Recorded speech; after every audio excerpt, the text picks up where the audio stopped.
Errenazimentuak Europako kultura hartzen du 14. mendetik 15. mendearen amaierara arte. Aldi horrek, Greziako eta Erromako antzinaroen aldeko interesa agertu zuen berriro.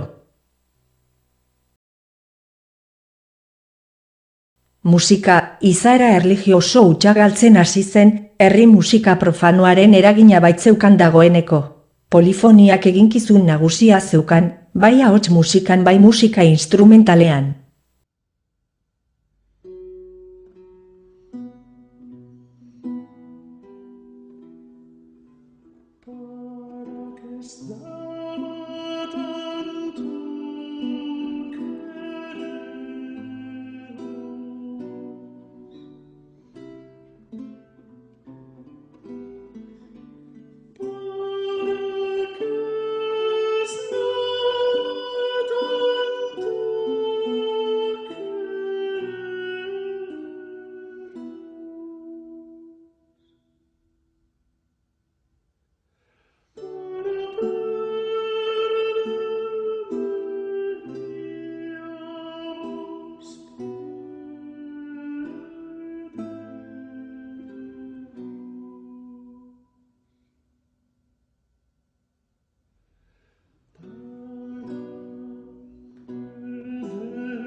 Errenazimentuko musika lau teknikatan oinarritzen zen.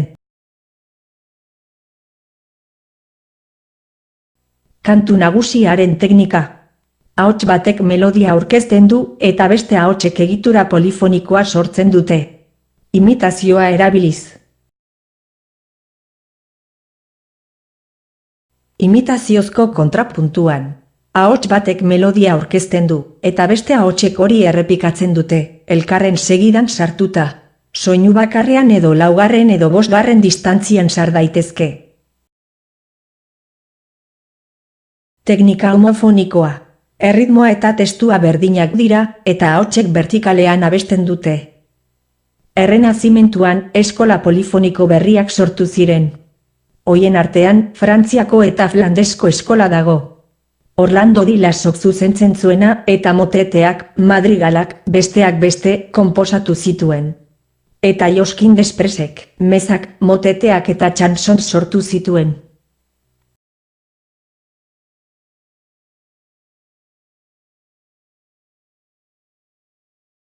Ahotsarako musika erlijiosoa, mezak eta moteteak konposatu ziren, eliz otoitzetan erabiltzeko.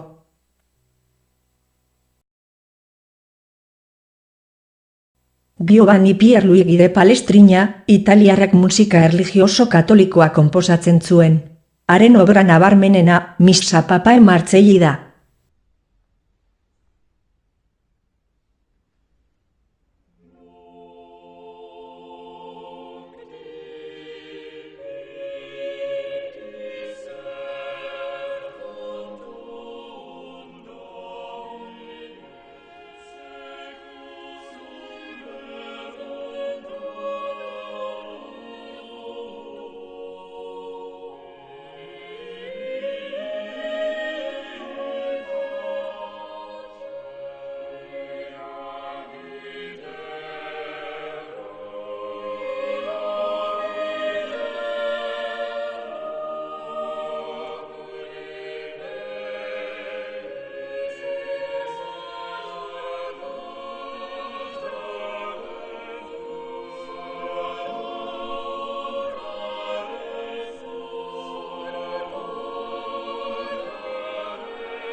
Errenazimentuan musika genero berriak sortu ziren.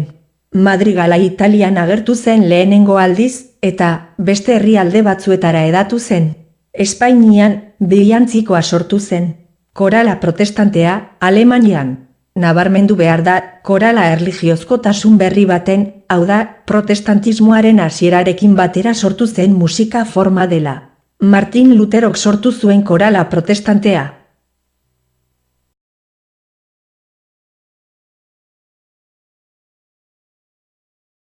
Madrigalaren ezaugarriak. Forma polifonikoa. Lauzpabost ahots edo gehiago, a kapela edo akonpainamenduarekin abesten dutenak. Kromatismoaren erabilera. Poeten, testu propioak.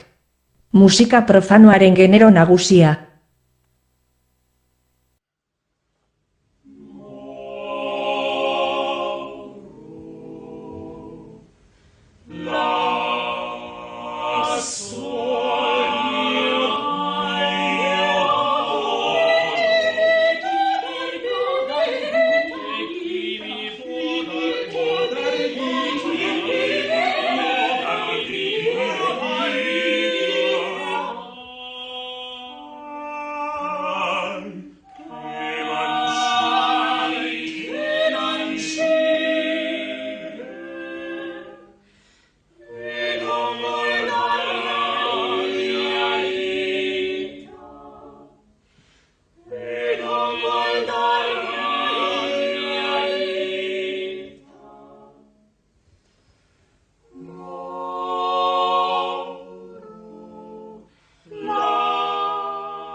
Chanson.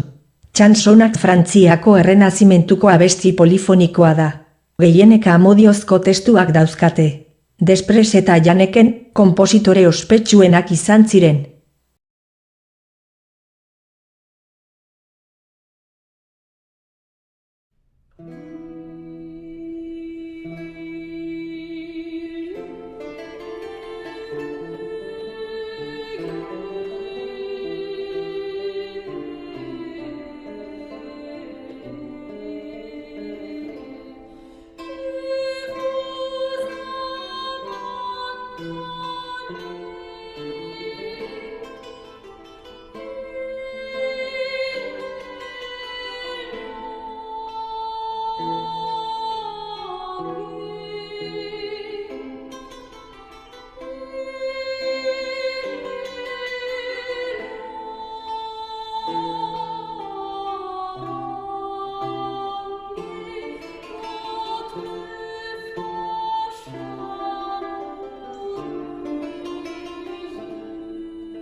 Bihantzikoa harri forma profanoa da.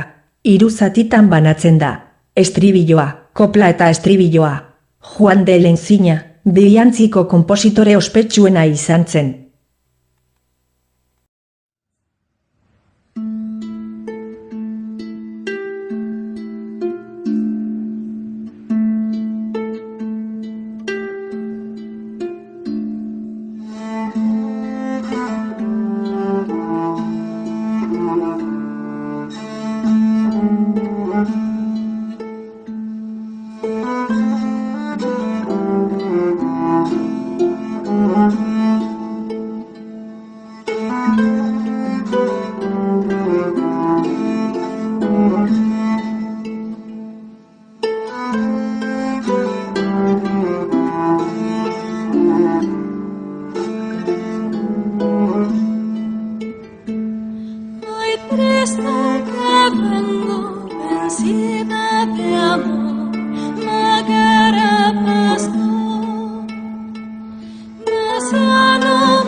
Su presencia que cariñosa, queda sin demencia, queda sin reposo, y fuese